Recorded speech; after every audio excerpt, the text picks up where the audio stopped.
Okay, this morning I'm speaking on the question of corruption. And corruption is defined as the abuse of a position of trust for the benefit of yourself, or in the case of our context, your friends, your family, or your financiers. Okay? Friends, family, and financiers. But we need to understand what we understand about corruption. And we need to understand that we have been miseducated about it. And we have to admit that. We have to have the courage to admit that, to start changing how we deal with it. The first thing is that the big myth, number one, is that in fact it's not really a crime. When we get together with friends and family and we discuss crime in our country, crime in Belmont, or crime in Digo, or crime in Marabella, nobody is speaking about corruption. That's the honest truth. When the commissioner of police comes on TV to talk about crime, he isn't speaking about corruption. And we know for sure when the Minister of National Security is speaking about crime, he's not talking about corruption either. The point I'm making is that it is a crime. It's an economic crime because we're involving the looting of taxpayers' money. Public and private corruption is a reality. As somebody who comes from the private sector, I could tell you there's a massive amount of corruption in the private sector that has nothing to do with government. The same bribes and backhanders and things that take place under the table, it all takes place in the private sector. Today, I'm focusing on public sector corruption, which the private sector also participates in. The second important myth to understand, because we have to destroy these myths, dismantle them and destroy them and ridicule them, the second important myth to understand is the one that says that in fact corruption is only a small problem. If it is a problem, it's only a small problem. That in fact it's only a little 10 or 15%. It's been going on forever. It probably will continue forever, and there's no point passing any laws because there's little we could do about it. And I want to demonstrate that that too is a dangerous myth, very dangerous. It's a piece of public mischief. And I want to speak a little bit, take us back about 30 years. We're coming out today from Trinidad and Tobago, a resource-rich, small Caribbean country. And in the early 1970s, we had a massive increase in the country's wealth. And that increase was caused by the increase in world oil prices. We call them petrodollars. The treasury was bursting with money. And it's ironic because we're standing today in the central bank. You see, history is rich in irony. We're standing today in the central bank. And the central bank is responsible for a lot of the things I'm going to be speaking about. Okay, we're talking about irresponsibility in public office. We're speaking about the fact that across the terrace, the next tower is the Ministry of Finance, and there's a lot of connection with us today, so we're speaking within the temple today. Okay? Now, the first thing I want to talk about is that when all of this money flowed into our country about 40 years ago, the government of the day embarked on a series of government-to-government arrangements to have rapidly developed the country. And some of the largest projects in the country were being constructed through government-to-government arrangements with some of the leading countries in the world, the United States and Britain and France and so on and so on. As I said, even this building we're standing in, that's one of the ironies. This building was part of that series of complexes, what we call the Twin Towers. It became so outrageous, the whole situation, that in fact a commission of inquiry was appointed, and it reported in 1982. 30 years ago it reported, the Bala report, 30 years ago. And immediately, the government-to-government arrangements were stopped. The then Prime Minister went to Parliament to give a budget speech, and he said some things that I'll never forget. They went right in here. I was a young man at the time. He went right into my heart. And he said that, in fact, let me see if this thing works. Are we getting a, yeah. That's what he told us. He told us that, in fact, 2 out of every $3 of our petrodollars that we spend, the taxpayers' money, was wasted or stolen. So the 10 or 15% is pure mischief. As we say, it's a Nancy story, forget it. That's for little children. We are big people, and we're trying to deal with what's happening in our society. Okay, this is the size of the problem. Okay, 2/3 of the money stolen or wasted. That was 30 years ago. 1982 was Bala. So what has changed? I don't like to bring up embarrassing secrets as an international audience, but I have to. 4 months ago, we suffered a constitutional outrage in this country. We call it the Section 34 fiasco. The Section 34 fiasco. A suspicious piece of law, and I'm going to say it like it is, a suspicious piece of law was passed at a suspicious time to free some suspects. And it was called, those people are called the Piarco Airport accused. I'm going to have my own lexicon speaking here today. They are the Piarco Airport accused. It was a constitutional outrage of the first order, and I have labeled it the plot to pervert Parliament. Our highest institution in our country was perverted.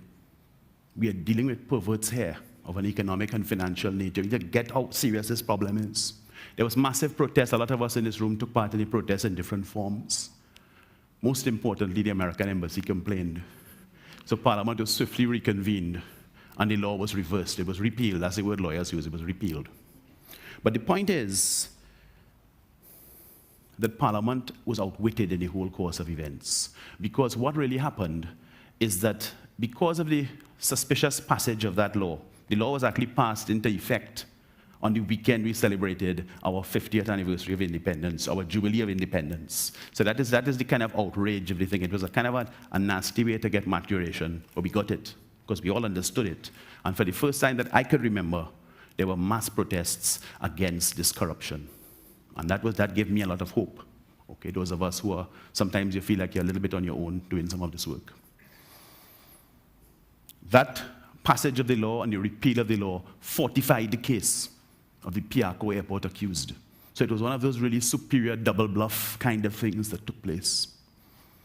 But what were they accused of? What was it they were accused of? I'm being a bit mysterious for those of you out there. What were they accused of? We were trying to build or reconstruct largely an airport that had grown outdated. The entire project cost about $1.6 billion, Trinidad and Tobago dollars. And in fact, we had a lot of bid rigging and suspicious activity, corrupt activity took place. And to get an idea of what it consisted of, and to put it in context in relationship to this whole second myth about it being no big thing, we can look at the second slide here. And what we have here, this is not, I am not saying so. Okay? This is the Director of Public Prosecutions in a written statement. He said so. And he's telling us that for the $1.6 billion cost of the project, $1 billion has been traced to offshore bank accounts. $1 billion of our taxpayers' money has been located in offshore bank accounts. Being the kind of suspicious person I am, I'm outraged at that. And I'm going to pause here. I'm going to pause now and again and bring in different things. I'm going to pause here and bring in something I saw in November last year at Wall Street. I was at Zucconi Park. It was autumn, it was cold, it was damp, it was getting dark. And I was walking around with the protesters looking at the One Wall Street, Occupy Wall Street movement, walking around. And there was a lady with a sign, a very simple sign, a kind of a battered-looking blonde lady. And the sign was made out of Bristol board, as we say in these parts, and it was made with a marker. And what it said on that sign hit me right in the center. It said, if you're not outraged, you haven't been paying attention. If you're not outraged by all of this, you haven't been paying attention. So listen up, because we're getting into even deeper waters. My brain started thinking, well, what if, because I'm suspicious like that, I read a lot of spy novels and stuff. What if, but to make it in this wrongs, you have to read a lot of spy novels and follow some of that stuff, right? But what if this wasn't the first time? What if this was just the first time that the so-and-sos had been caught? What if it had happened before? How would I find out? Now, the previous two examples I gave were to do with construction sector corruption, okay? And I have the privilege at this time to lead the Joint Consultative Council, which is a not-for-profit. We're at jcc.org.tt, and we are the leaders in the struggle to produce a new public procurement system about how public money is transacted. So those of you who are interested in finding out more about it or joining us or signing up with any of our petitions, please get involved. But I'm going to segue to another thing that relates, because one of my private campaigns I've been conducting for over 3.5 years is for transparency and accountability around the bailout of CL Financial. CL Financial is the Caribbean's largest ever conglomerate, okay? And without getting into all of the details, it is said to have collapsed. I'm using my words very carefully. It's said to have collapsed in January of '09, which is just coming up to nearly 4 years. In an unprecedented fit of generosity, and you have to be very suspicious about these people, in an unprecedented, and I'm using that word carefully, unprecedented fit of generosity, the government of the day made a written commitment to repay all of the creditors. And I could tell you without fear of contradiction, that hasn't happened anywhere else on the planet. Let's understand, because we lack in context. People tell us it's just like Wall Street. It's not just like Wall Street. Trinidad and Tobago is like a place with different laws of physics or biology or something. It's not just like anywhere. It's not just like anywhere. It's not just like anywhere. Here is here, and out there is out there. Okay? I'm serious, you know. Listen, they've had bailouts on Wall Street. They've had bailouts in London. They've had bailouts in Europe. In Africa, they've had bailouts. In Nigeria, 6 of the major commercial banks collapsed at the same time as ours. It's interesting to parallel how the Nigerian experience has, how they've treated with it. And they've treated with it very well compared to us. Nowhere on the planet have all the creditors been bailed out in excess of what their statutory entitlements were. Only here. So what was the reason for the generosity? Is our government that generous? And maybe they are. Let's look at it. Let's look into it. So I started digging and writing and so on, and that work could be found, that's my personal work, could be found at afraraymond.com, which is my name. It's a not-for-profit blog that I run. Not as popular as some of the other people, but there you go. But the point is that the bitter experience of Section 34, that plot to pervert Parliament, that bitter experience that took place in August when we were supposed to be celebrating our independence, going into September, forced me to check myself and recalculate my bearings and to go back into some of the work, some of the stuff I'd written and some of the exchanges I'd had with the officials to see what was really what, as we say in Trinidad and Tobago, who is who and what is what. Okay, we want to try to recalculate. And I made a Freedom of Information application in May this year to the Ministry of Finance. The Ministry of Finance is the next tower over. This is the other context. The Ministry of Finance, we are told, is subject to the provisions of the Freedom of Information Act. I'm going to take you through a worked example of whether that's really so. The central bank in which we stand this morning is immune from the provisions of the Freedom of Information Act. So in fact, you can't ask them anything, and they don't have to answer anything. That is the law since 1999. So I plunged into the struggle, and I asked 4 questions. And I'll relate the questions to you in short form with the reply, so you could understand, as I said, where we are. Here's not like anywhere else. Question number 1. I asked to see the accounts of CL Financial. And if you can't show me the accounts, the Minister of Finance is making statements, passing new laws, and giving speeches and so on. What are the figures he's relying on? It's like that joke, I want whatever he's drinking. And they wrote back and said to me, well, what do you really mean? So they hit my question with a question. Second point, I want to see who are the creditors of the group who've been repaid. Let me pause here to point out to you all that $24 billion of our money has been spent on this. That is about $3.5 billion US dollars coming out of a small, we used to be resource-rich, Caribbean country. Okay? And I asked the question, who was getting that $3.5 billion? And I want to pause again to bring a context, because context helps us to get clarity in understanding this thing. There's a particular individual who is in the government now. The name of the person doesn't matter. And that person made a career out of using the Freedom of Information Act to advance his political cause. Okay, his name isn't important. I wouldn't dignify it, I'm on a point.